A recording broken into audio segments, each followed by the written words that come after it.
Where is my gracious lord of Canterbury? Not here in presence. Send for him, good uncle. Shall we call in the ambassador, my liege? Not yet, my cousin. We would be resolved before we hear him of some things of weight that task our thoughts concerning us in France. God and his angels guard your sacred throne, and make you long become it. Sure, we thank you, my learned lord. We pray you to proceed and justly and religiously unfold why the laws so quay that they have in France, or should not bar us in our claim. And God forbid, my dear and faithful lord, that you should fashion, rest, or bow to your reading, or nicely charge your understanding soul with opening titles miscreant, whose right suits not in native colours with the truth. For God doth know how many now in health shall drop their blood in approbation of what your reverence shall incite to us. Therefore take heed of how you impawn our person, how you awake our sleeping sword of war.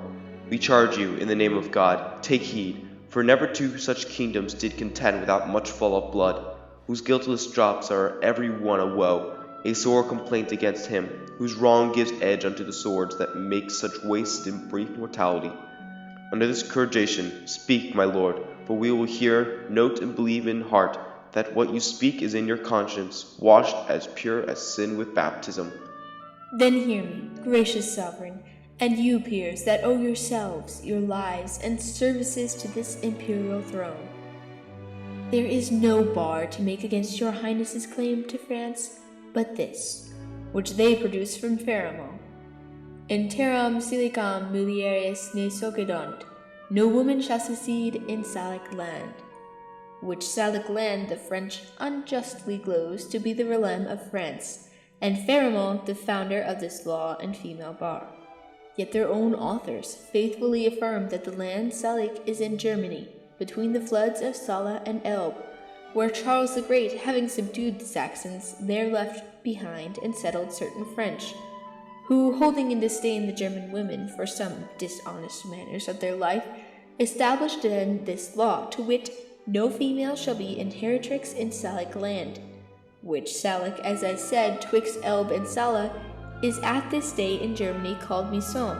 Then doth it well appear that Salic law was not devised for the realm of France, nor did the French possess the Salic land until 401 and 20 years after the defunction of King Pharamond, idly supposed to be the founder of this law, who died within the year of our redemption, 426.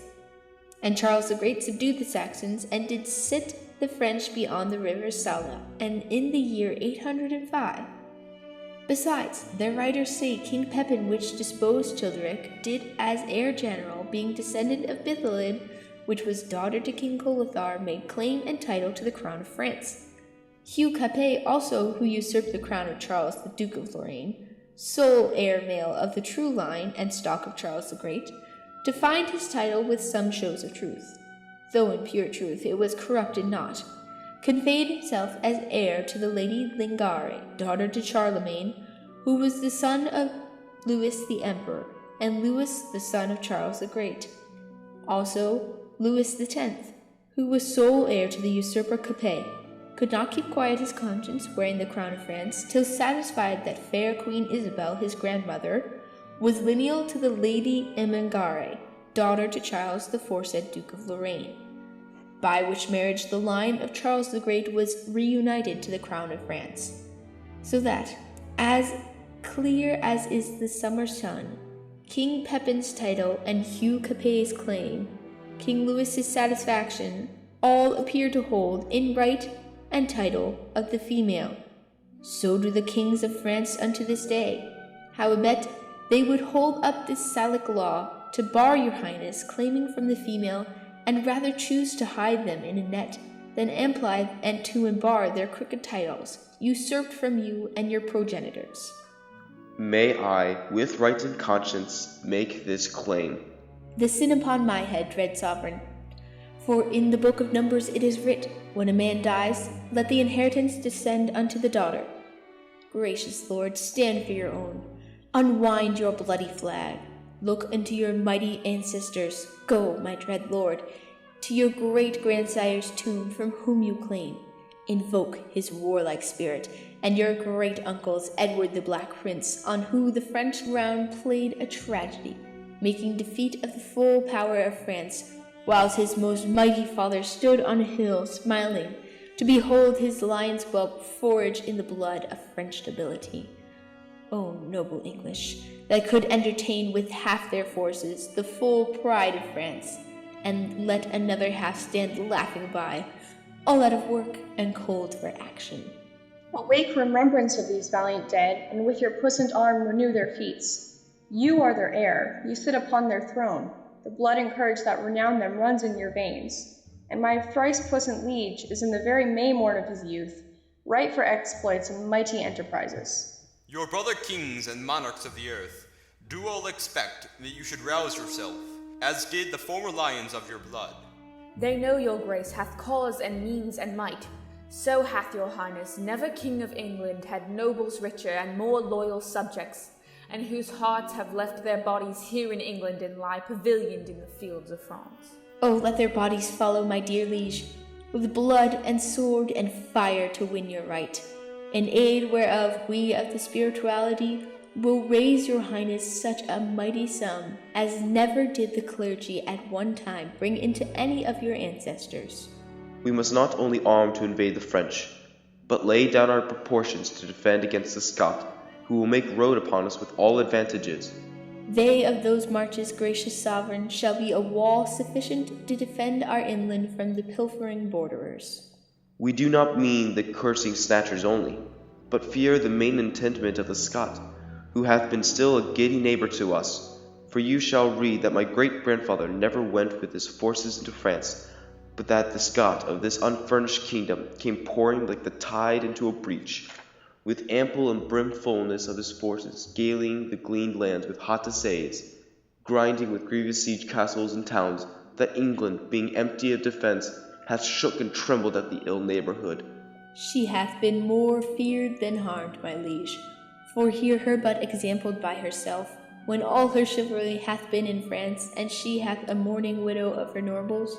She hath herself not only well defended, but taken and impounded as a stray the King of Scots, whom she did send to France to fill King Edward's fame with prisoner kings, and make her chronicle as rich with praise as is the ooze at the bottom of the sea with sunken wreck and sunless treasuries. But there is a saying very old and true, if that you will France win, then with Scotland first begin.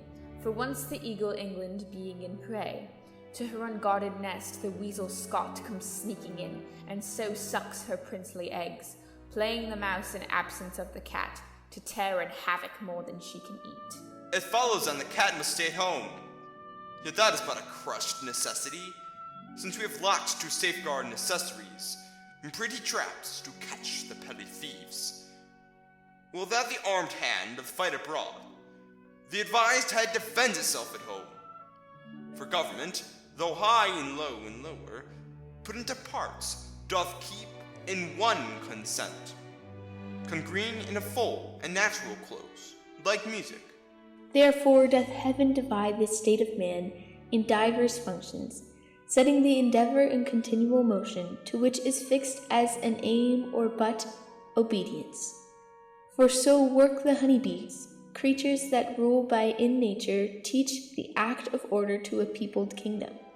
They have a king and officers of sorts, where some, like magistrates, correct at home, and others, like merchants, venture trade abroad. Others, like soldiers armed in their stings, make boot upon the summer's velvet buds, which pillage they with a merry marching, bring home to the tent royal of their emperor, who busied in his majesty surveys the singing masons building roofs of gold, the civil citizens kneading up the honey, the poor mechanic porters crowning their heavy burdens at his narrow gate, the sad-eyed justice with his surly hum, delivering o'er the executioner's pale the lazy yawning drone. I, this infer that many things have full reference to one consent, may work contrariously, as many arrows, loosed several ways, come to one mark. As many ways meet in one town, as many fresh streams meet in one salt sea, as many lines close in the dial's center. So many thousand actions once afoot end in one purpose, and be all well borne without defeat. Therefore to France, my liege, divide your happy England into 4, whereof take you 1/4 into France, and you shall withal make Gallia shake. If we, with thrice powers left at home, cannot defend our own doors from the dog, let us be worried and our nation lose the name of hardiness and policy. Call in the messenger sent from the Dauphin.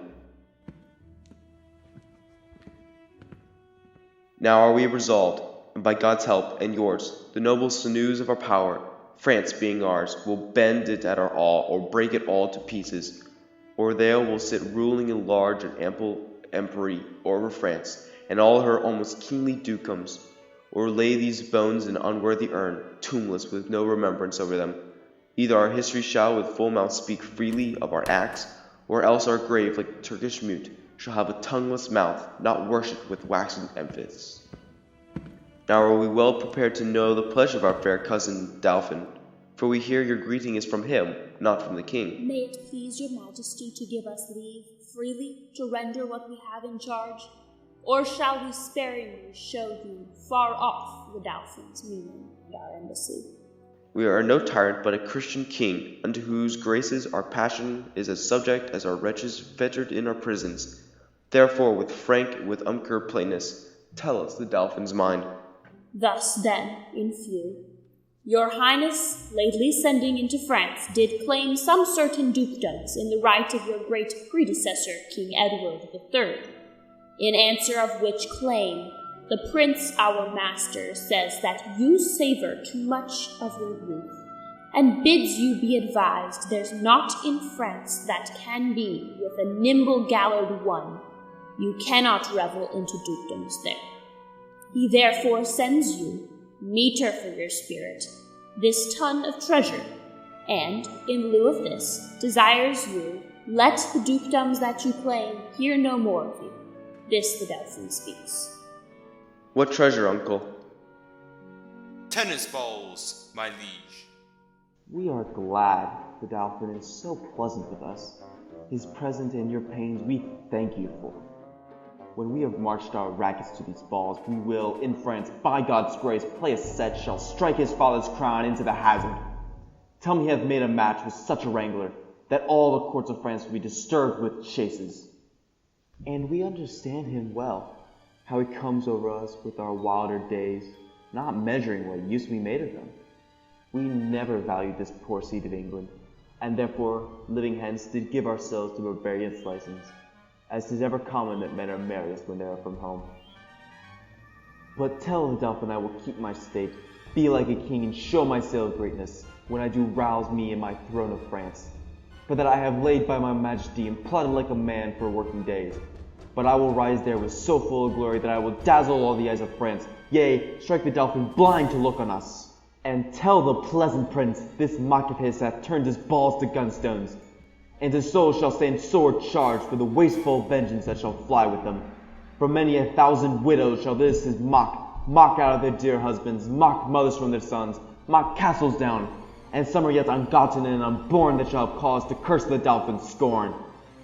But this lies all within the will of God, to whom I do appeal, and in whose name tell you, the Dauphin, I am coming on, to avenge me as I may, and to put forth my rightful hand in a well-hallowed cause.